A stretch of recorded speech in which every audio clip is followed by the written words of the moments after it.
Welcome, everybody, to another Industry in Transition podcast. I am very happy, to be outside. So this is our first outside broadcast. So whatever, happens, an eagle swoops in, a bear comes by, and you just got to be ready for it. And to have Jeff Concepcion here, the CEO of Stratos. Welcome, Jeff. Thank you, Tony. It's good to be here. I wish you told me about the outside. I'm jealous of your view. I'm stuck in the office.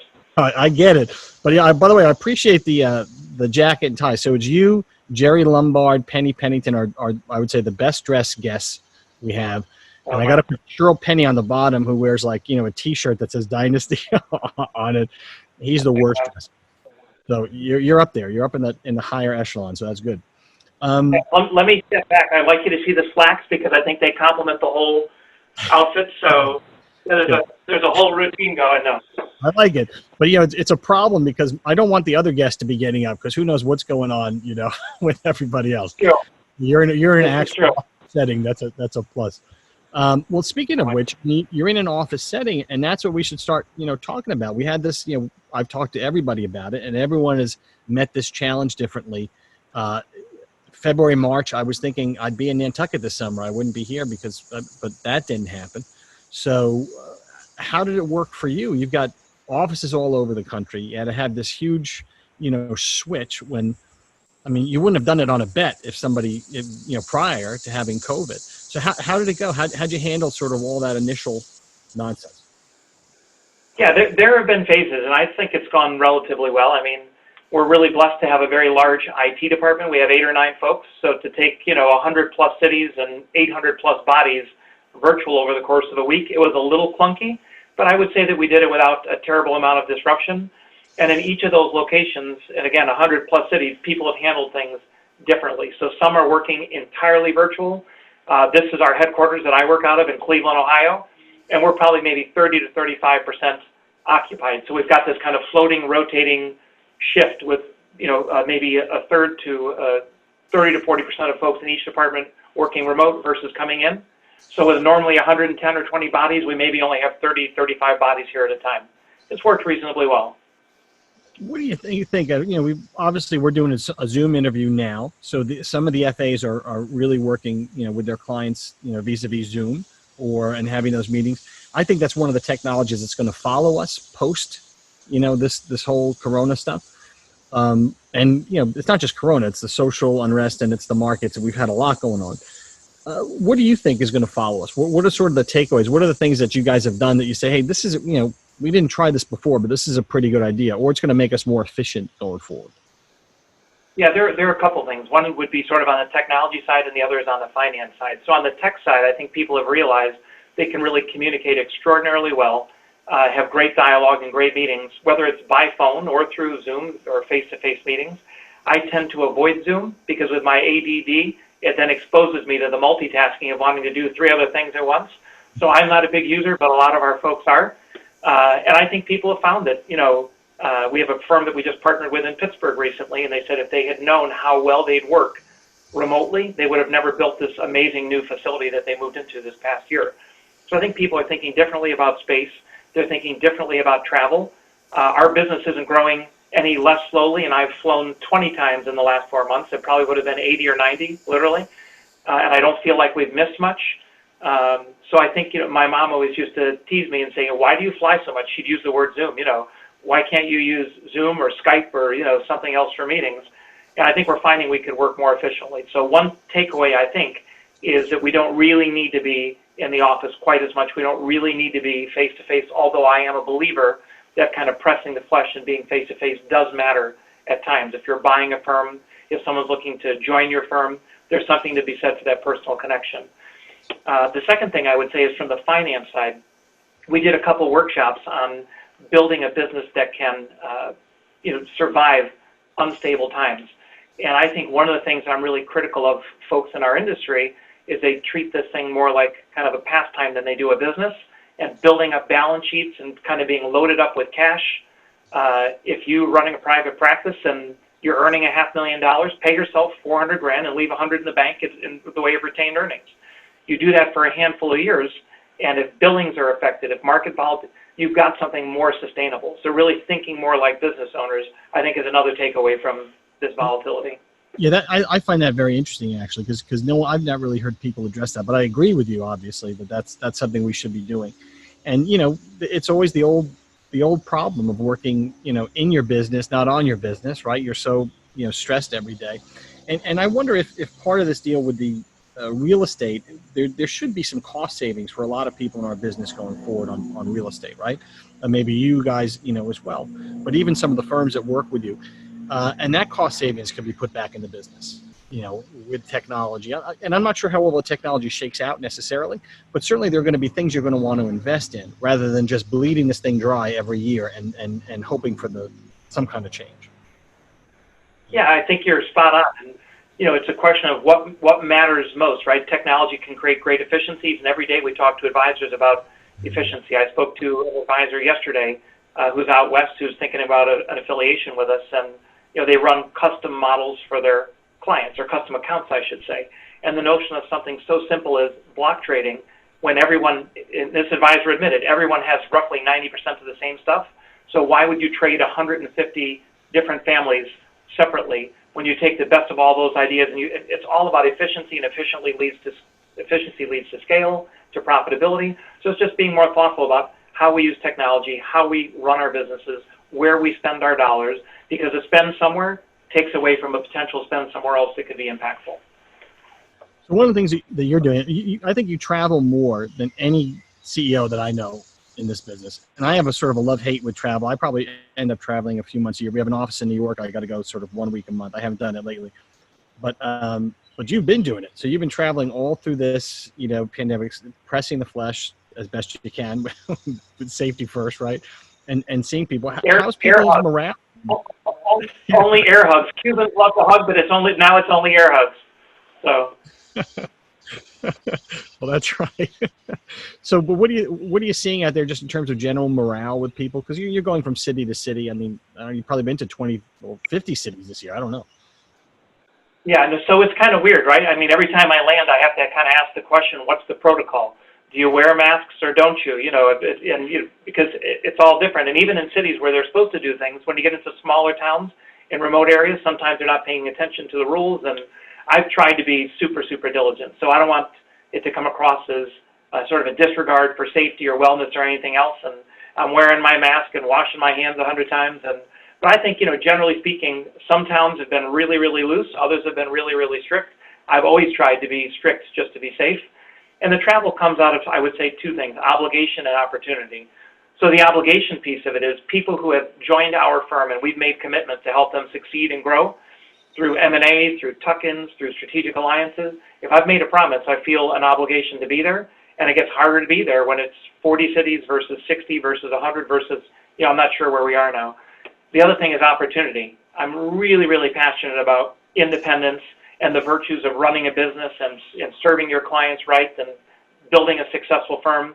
So I love telling that story. And, I think that's the reason I work as hard as I do. I don't really think it's work.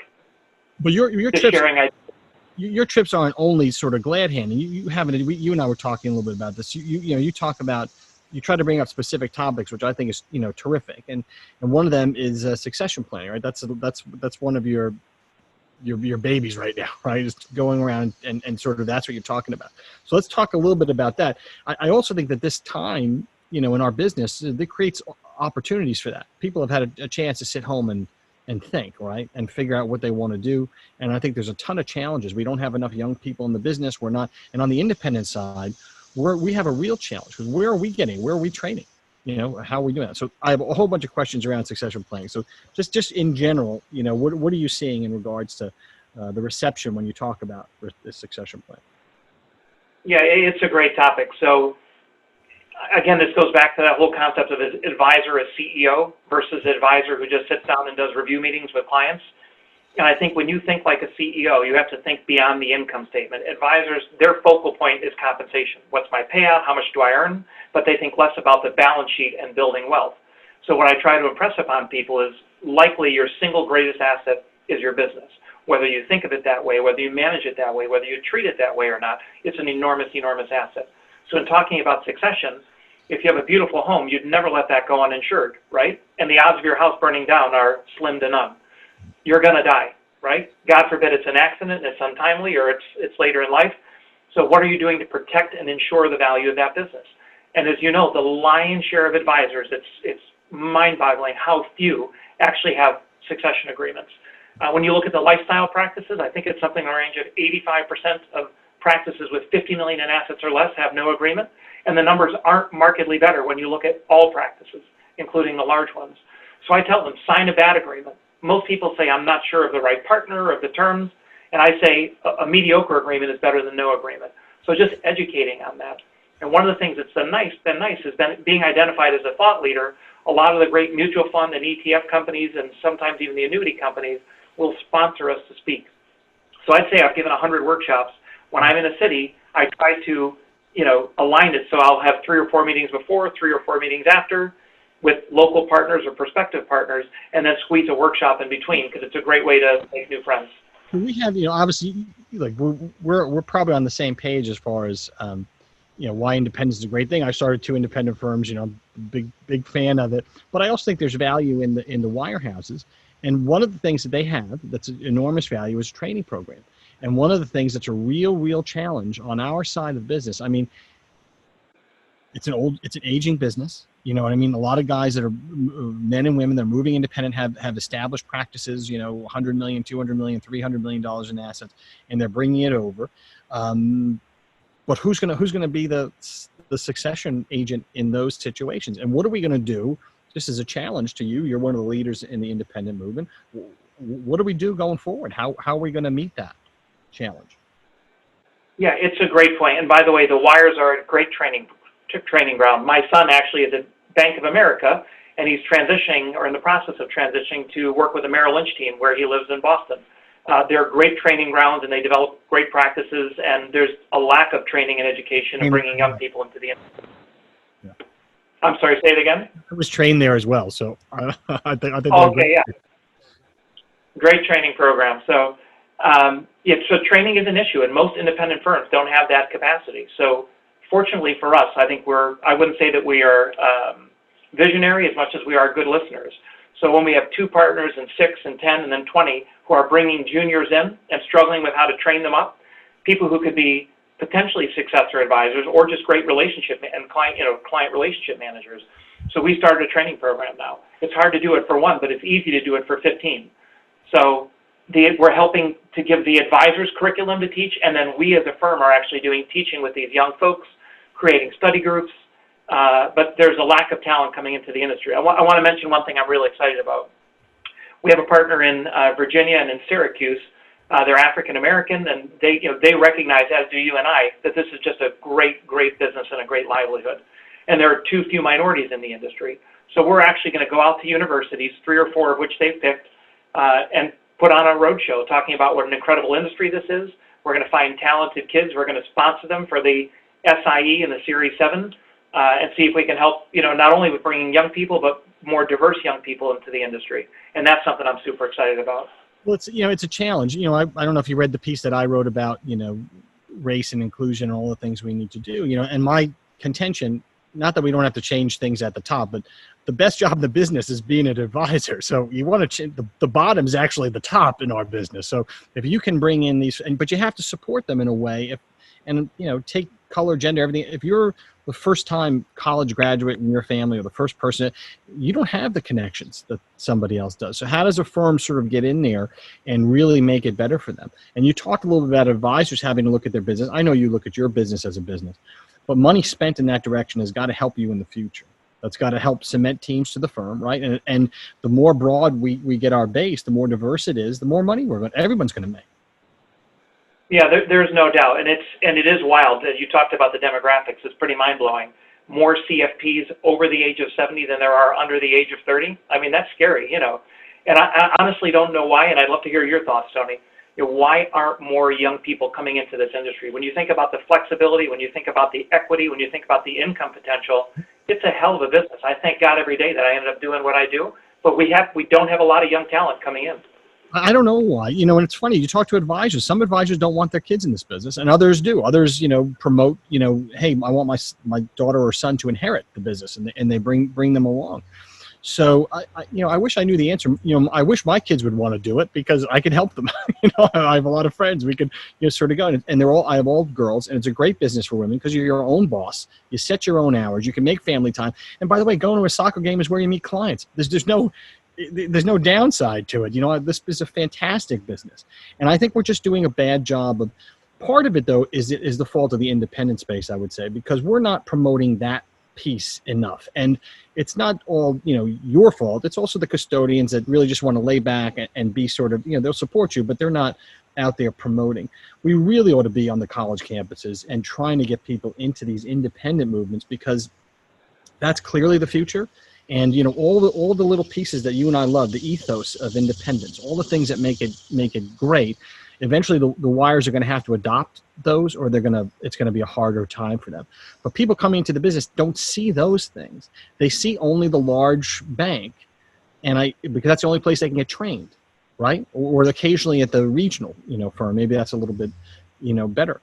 So I know one young man who's going and he's training at Prudential, which is also a great training program, and that's a way to get in. But for the most part, we need to figure out a way on the independent side to get to tell our story. So if you're doing that on college campus, I think that might be a good start. Yeah, I think so. And it's just when you put together all the pieces and parts of what we do, it's just a phenomenal industry. And it's for all the reasons you described. I mean, I don't know where you get the autonomy. And I'm going to say this gently, but an advisor who's probably mediocre at best makes more than a lot of people make that are wildly successful executives. I mean, the potential is tremendous, the flexibility and the income. I can't imagine why young people wouldn't be just charging into the industry. And I realize it's hard to get started, so we need more training programs. Edward Jones is an interesting model, which is incredible how they teach people to door knock. It's just outrageous in this time that we live in. And maybe now it's sort of a little bit unusual with COVID, right? But beyond that, that's their method. And it's just incredible. It's just pressing the flesh, meeting people, telling the story, and people have built great businesses through a model like that. And that's what our business was always built on. Every time I talk to a senior executive, you mentioned Edward Jones, you talk to Penny Pennington, you talk to Ron Kraszewski at Stifel, any of these folks, and they see the technology, but they don't see the advisor being taken out of the equation. That's always the best thing that we have is the advisor, and we all have to start thinking that way. And with technology, there's got to be a way to merge those two things. And if we lose that personal element, the whole thing's over. Yeah, I don't disagree, but here's what's interesting. I think some of the models that sit out there are sort of diminishing what they see as the value of the advisor, commoditizing the advisor, making the advisor more of an expendable employee than a business owner. And I don't want to get too channel specific or political, but the more control you take away from the advisors, the more you dumb down that role. Dumbing it down compensation-wise and responsibility-wise is also going to eventually dilute and dumb down the talent because talented people won't want to be in a model where they're not valued and they can't sort of express how they want to run their business. And again, that's why independence is doing so well because there's that chance. But trust me, most of those CEOs will go off on that too because they agree. And they all came up as advisors and they trust their advisors. So I don't know. I think we have a lot of work to do on bringing young people into the business. I think what do you think? I think this market that, we had all this volatility, it looks like they're doing a ton of day trading, but some of them must be getting burned. As we know, that's what happens. So that may also prove value for advisors who we've done terribly bringing millennials into the business. I couldn't agree more. Yeah. And as far as the market's concerned, I'm actually shocked that the market's priced where it is. When you think about sort of the systemic damage that's taken place across so many industries. I spoke to somebody today who was a GM at a major hotel, and they're talking about how the culture and the customers have just deteriorated massively. And I don't think that this is one situation. It's probably true across the industry because they've lowered their rates. People aren't traveling. Now the type of people this is like a premier property. So when you think about travel and hotels and entertainment and all kinds of stuff, there's just systemic damage, and I don't think the market's priced it in yet. So I think day traders and people who are having fun and making money, I think we're all going to be seeing a very different market, and I don't know whether that's going to be election driven or otherwise, but I think change is coming, and we really haven't priced in all the pain and suffering that's taken place in so many industries, in my opinion. Everybody's a genius when stocks are going up, you know what I mean? And And that's when when the markets turn is when you really find out which firms have been doing the right things and which firms, haven't. So I think we're going to get there.